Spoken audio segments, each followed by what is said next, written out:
Welcome to Cash in the Cyber Sheets. I'm your host, James Bowers, and together we'll work with business leaders and industry experts to dive into the misunderstood business of cybersecurity and compliance to learn how to start making money from being secure and compliant.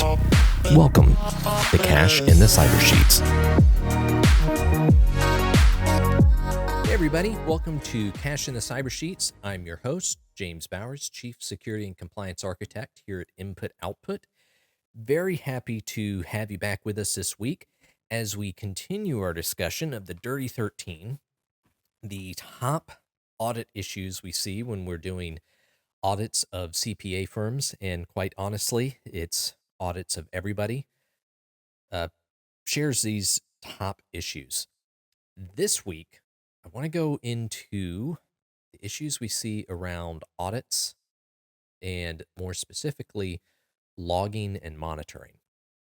Pretty serious things there that with the way regulations and insurance are making steps and changes could create some pretty nasty situations for your company. So interesting stuff to get in there. But before we do, please click that subscribe, click that follow, wherever you're listening to us, Spotify, Apple Podcast, YouTube. Click that follow. Send us some comments. Would love to hear from you. And let's go ahead and jump in to the logging issues. So practically every regulation now, FTC safeguards rule, HIPAA's had it, PCI, ISO 27001, SOC 2, go down the list. They all require that you have logging practices, so you're collecting system logs, and that you're monitoring and reviewing those in some manner. This is also an area that practically every company we audit has a significant issue. And the reason for that is it's kind of a tricky situation that even when looking right at it, it seems like it's fine until somebody comes and shifts it a little bit and you can see, oh my God, that's an absolute mess. So to get into that, we'll talk about a few things. One of the big ones with logging is the policies, the procedures. There's no real requirements around it. And you may be sitting there thinking, well, no, I can show you right in our policy where it says that we need to retain logs. And that's absolutely right.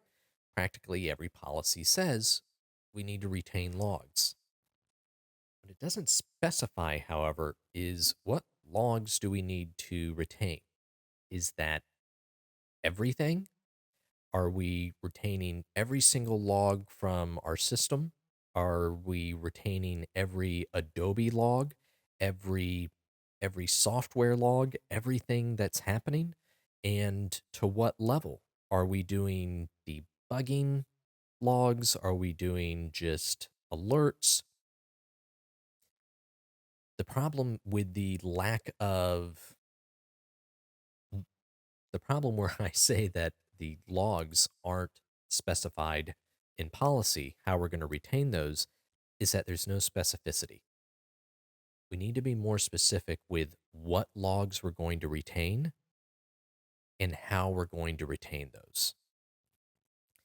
This goes into the next one of not specifying how we're going to retain our logs, and more specifically, goes into we're not retaining the logs as we need to.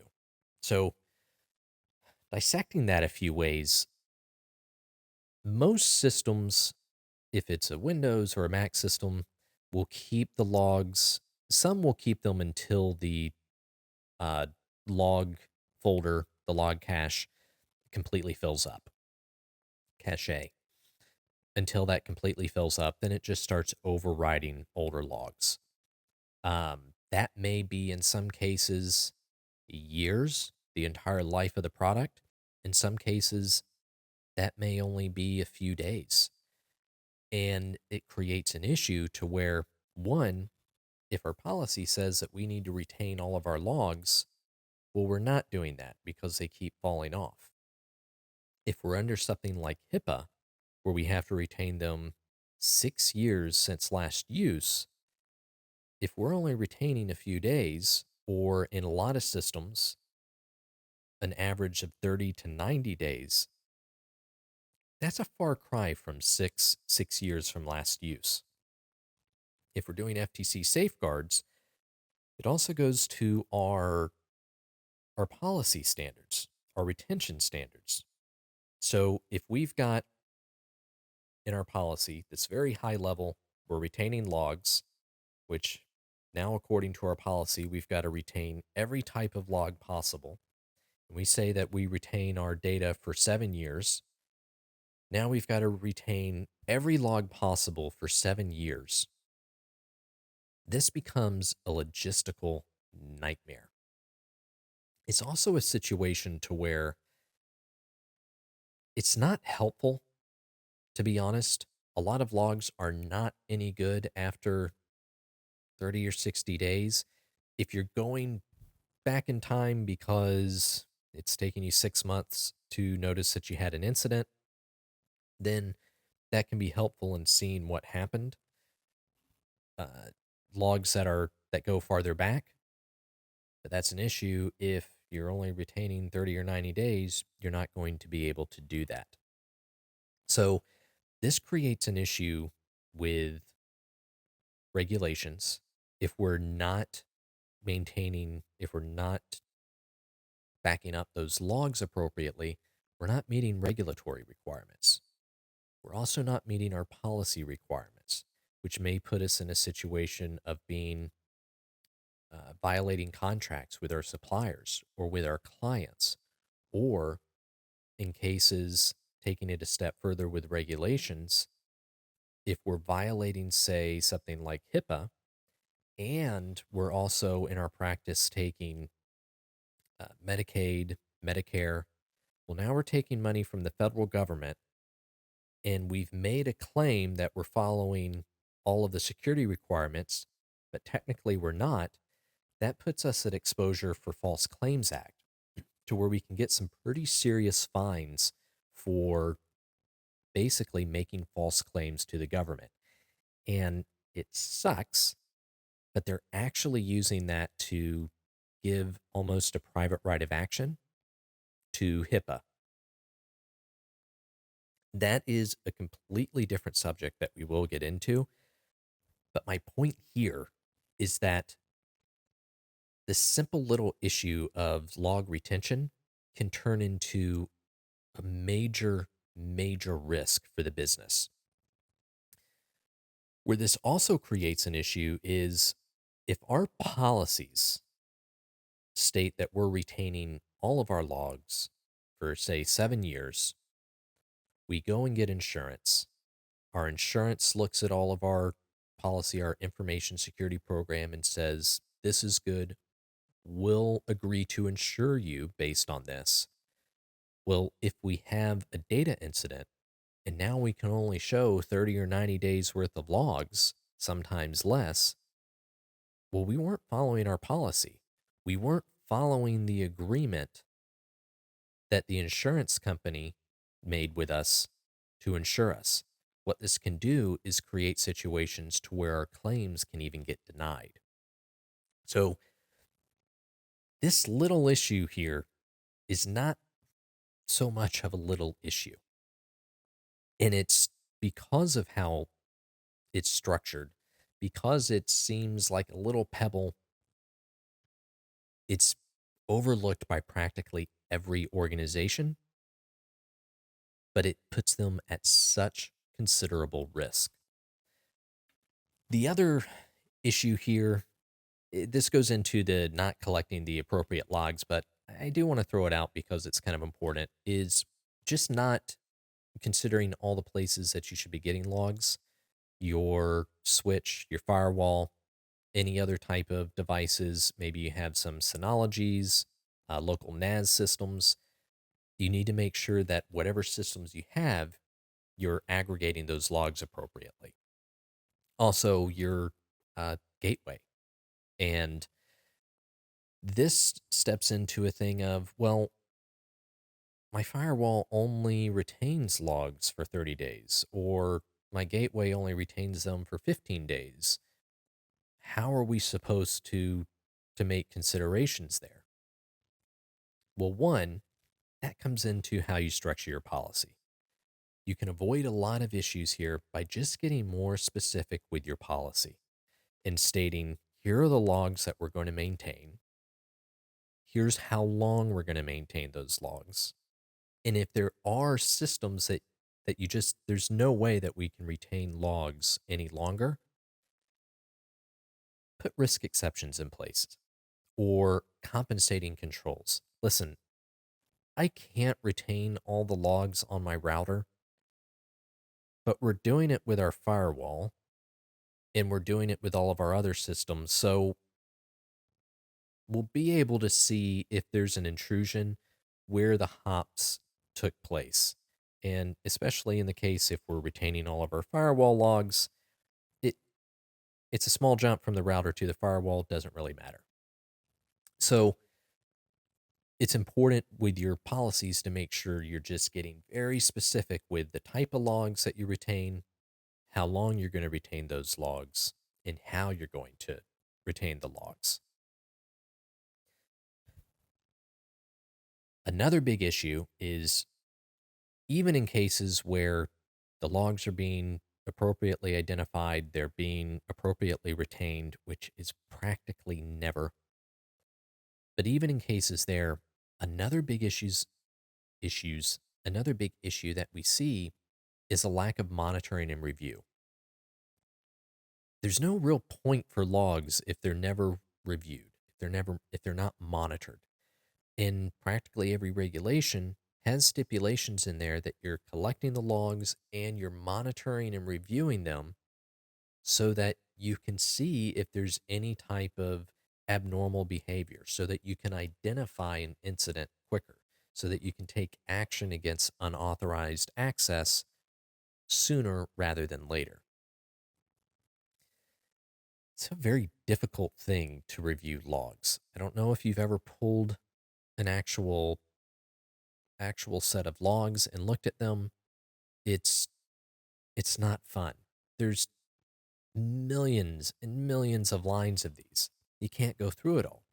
And even in cases where you can parse the data, that turns into a situation where, oh, are we going to look at every single system? How do we do that? A good way to manage that comes into our primary recommendation, which is getting a good SIM. Now, I want to hit pause here real quick and talk about SIM or SIEM. Which one is it? And I, this kind of comes into a potato situation, but not so much. And here's why. You have SIMs out there, SIM, which are security information management systems. You also have SIMs out there, SEM, security event management systems. And a SIM is basically a SIM and a SIM together. Does that make sense? It should. It's real simple. So, SIEM, security information and event management systems, it's just the the a SIM, an information management system and event management system coming together. God, that's even difficult to get out. So, in some cases, you'll hear some people state it as a SIEM. Technically, it really is a SIM. And for what it's worth, that's a little painful to say, just like saying uh, GIF, but whatever. It's actually should be SIM. We'll call it SIM. That's what we mean. Now, back to our regularly scheduled program. Get yourself a good SIM. What this will do is aggregate all of your logs into one central location. You can parse out or scrub out all the ones that aren't relevant at all. Just make sure that's in your policy and that it meets with regulatory requirements. And practically every SIM also provides alerts. So if the SIM sees something that's out of line in any of those logs, it's going to send you an alert. And what's really easy is you can have that come right to your email or right to your IT ticketing system. So anything abnormal is coming right to you and you're monitoring it. This way, you're meeting your monitoring requirements. You're not having to go out there and look at every single system every single month. It makes things considerably easier to manage. What the SIM also does is now that all of your logs are aggregated in one location, some of them will continue to back those up for you for as long as you need them, 7 years or more. A lot of them will also allow you to export those. So maybe they'll only retain them 6 months or a year. You can export them, store them in your own backup, and that way, if you ever need them, they're there, but you're not having to pay that huge expense to back them up at the SIM provider because sometimes that can be pretty costly. A lot of information we could give about SIMs, but biggest thing is that they can help tidy up all of your information security, logging, retention, aggregation, monitoring, and review requirements all in one nice little package. Very worth all the money that you spend on them. And a lot of them aren't even really that much money at all. Some other quick things just to go through is I would feel remiss if I didn't bring it up just because it's in a lot of documents and we hear it all the time in security talks, but making sure that you're using a single authoritative time source, that all of your systems are on the same, basically on the same time. And that's extremely important. You definitely want to make sure that's in place. I don't ever really see that as an issue with practically every system now. They're all pointing to some authoritative time source. And there's multiple ones, there's multiple failovers. What we do see sometimes more is time zones not being set the same. So it would probably be useful to set all of your time zones the same and just validate that the same authoritative time source or that an authoritative time source is used. So that way when you ever have to review the logs, all the times match up. It becomes an absolute nightmare if you try to review logs and the timestamps are off for a few minutes or seconds or whatever. It just makes it that much more difficult. In the great scheme of things, that used to be an issue. Like I said, it's not really. I can't even remember the last time that a company got dinged for that. They always seem to have it together. But the biggest thing that we do see, just and I can't stress this enough, is companies being too broad in the logs that they say they retain and not actually retaining them.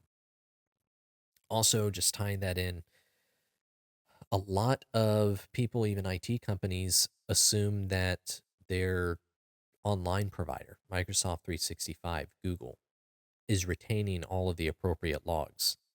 A lot of those only retain for 30 days unless you pay for an enhanced license. And it's a very big and here. You actually set it up. If you don't set this up properly in your online environments, this could be another situation where you're not actually collecting the logs that you need to. And that all ties into your audit issues because if you're auditing your security controls and validating that you're following everything, this is something that you should be able to notice. But again, it is one of the most common issues that we see. I say that with every Dirty 13, but this is really one of the most common issues that we see and one that takes a good deal of very specific explanation and sometimes visuals to show that they're not actually uh, that they're not actually following requirements because it's so easy to based on what you have in policy, based on your practices, to assume that you do have everything under control. And you definitely do not want to be in a point to believe that you do have it under control and then find yourself having to pay regulatory fines or not get an insurance payout because you actually didn't. That is all we have today for our audit, logging, and monitoring issues of the Dirty 13. Thank you very much for listening. Please click that subscribe, click that follow, and I can't wait to see you all next week. Thanks for joining us today.